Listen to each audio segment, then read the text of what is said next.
সুপ্রিয় দর্শক, আসসালামু আলাইকুম। সবাইকে স্বাগত জানাচ্ছি আজকের গুরুত্বপূর্ণ সংবাদে। প্রথমে জানিয়ে দিচ্ছি সংবাদ শিরোনাম, পরে বিস্তারিত।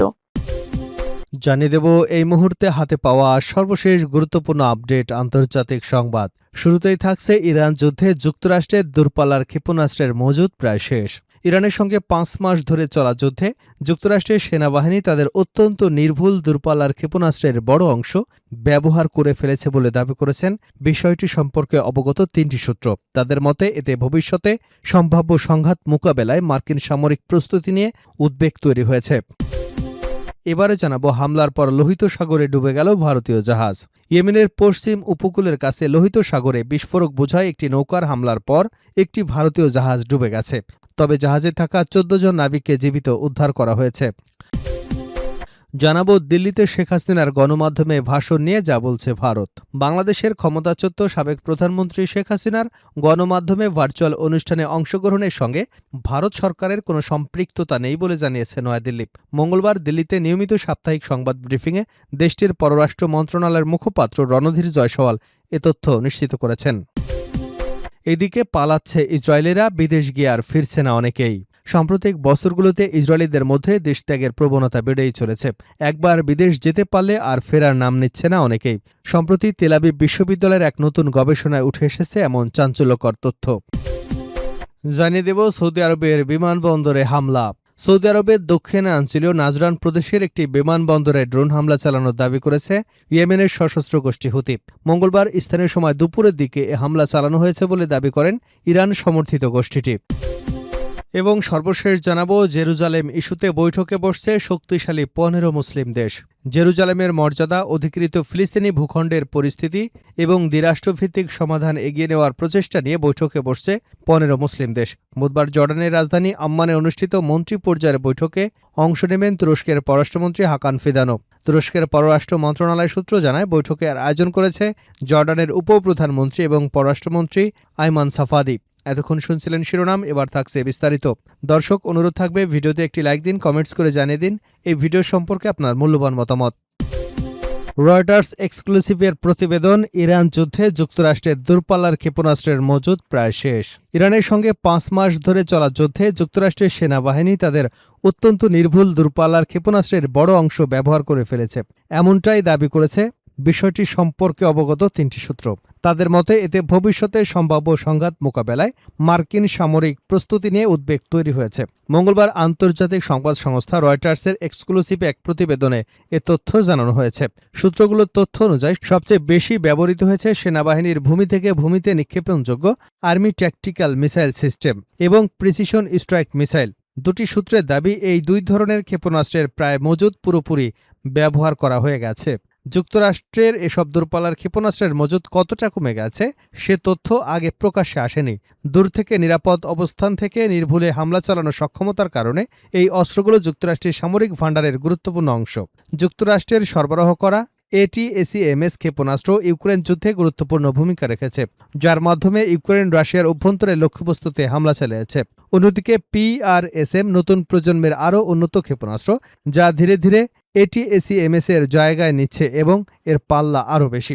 বিশ্লেষকদের মতে প্রতিটি ক্ষেপণাস্ত্রের দাম 10 লাখ মার্কিন ডলারেরও বেশি এবং চীনের সঙ্গে সম্ভাব্য কোনো সংঘাতে এসব অস্ত্র গুরুত্বপূর্ণ ভূমিকা রাখতে পারে। তবে যুক্তরাষ্ট্রের হাতে বর্তমান কতটি ক্ষেপণাস্ত্র অবশিষ্ট আছে সে বিষয়ে কিছু জানানি এ সূত্রগুলো।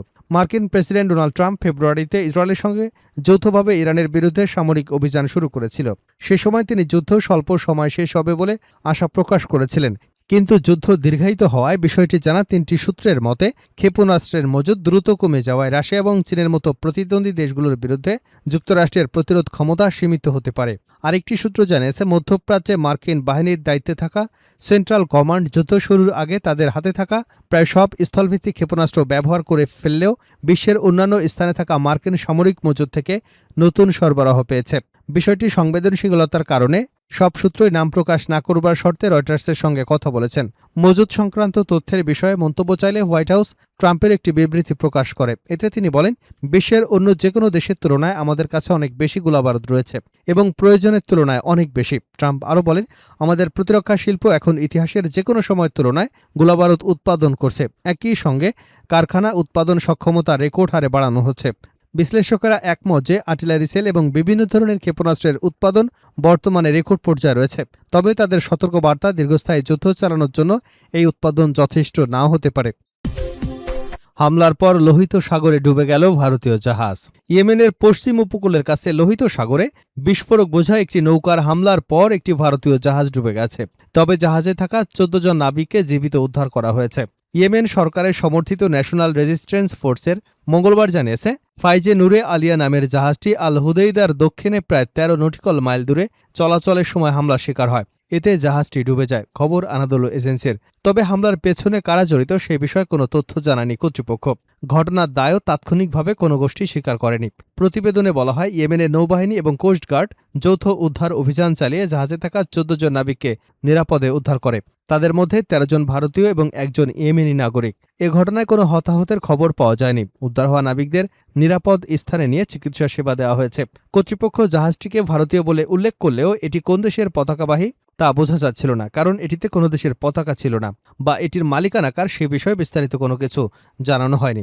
ঘটনাটি এমন এক সময় ঘটল যখন গত মাস থেকে লোহিত সাগর এবং বাবেল মান্দব প্রণালীতে বাণিজ্যিক জাহাজে হামলার ঘটনা আবারও বেড়েছে।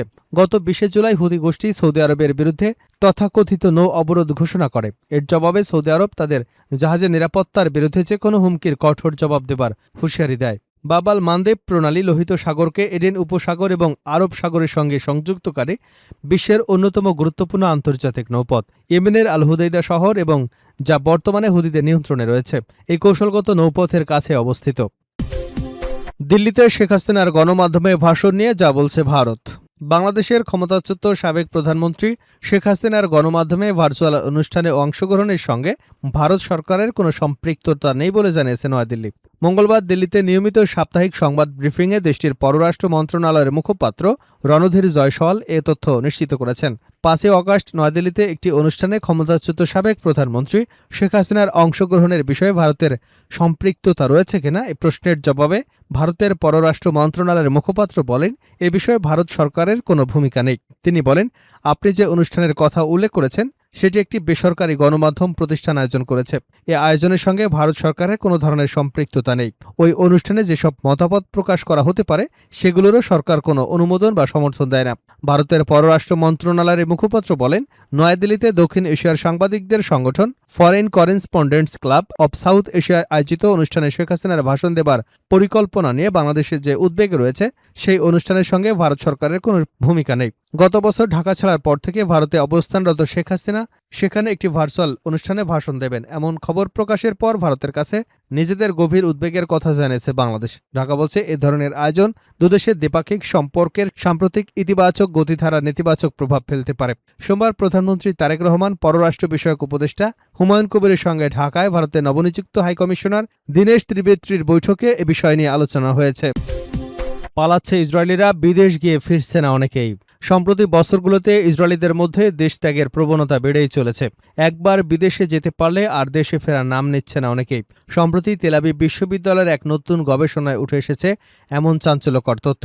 সেন্ট্রাল ব্যুরো অব স্ট্যাটিস্টিক্সের তথ্য বলছে, প্রতিবছর গড়ে প্রায় ৫০,০০০ ইসরায়েলি ১২ মাসেরও বেশি সময় ধরে ইসরায়েলের বাইরে থাকেন। প্রতিবছর গড়ে প্রায় ৫০,০০০ ইসরায়েলি ১২ মাসেরও বেশি সময় ধরে ইসরায়েলের বাইরে ছিলেন। ৩ বছর ধরেই দেখা যাচ্ছে ঠিক একই চিত্র। ২০২৩ এবং ২০২৪ সালে গড়ে প্রায় ৪৯,০০০ ইসরায়েলি ১ বছরেরও বেশি সময় বিদেশে থাকার প্রবণতা দেখা গেছে। ২০২৫ সালেও অব্যাহত ছিল এই ধারা। টাইমস অফ ইসরায়েলের প্রতিবেদনে দাবি করা হয়েছে, ইসরায়েলের দীর্ঘদিনের সামরিক সংঘাত এবং রাজনৈতিক উত্তেজনায় রেকর্ড হারে দেশত্যাগের প্রবণতা বেড়েছে ইসরায়েলিদের মধ্যে। এদিকে ২০২৫ সালে সর্বোচ্চ ৯০,৯২২ ইসরায়েলি টানা ৩ মাসেরও বেশি ইসরায়েলের বাইরে অবস্থান করেছে। ২০২৪ সালে এ সংখ্যা ছিল ৯১,৪৯৯ জন। ২০২৩ সালে ছিল ৮৬,৫০৯ জন। সামগ্রিকভাবে দেখা যায়, এই ৩ বছরে মোট ২,৬৮,৫০৯ জন ইসরায়েলি ৩ মাসেরও বেশি সময় ধরে ইসরায়েলের বাইরে ছিলেন। তুলনামূলকভাবে যা আগের বছরগুলোর তুলনায় অনেক বেশি।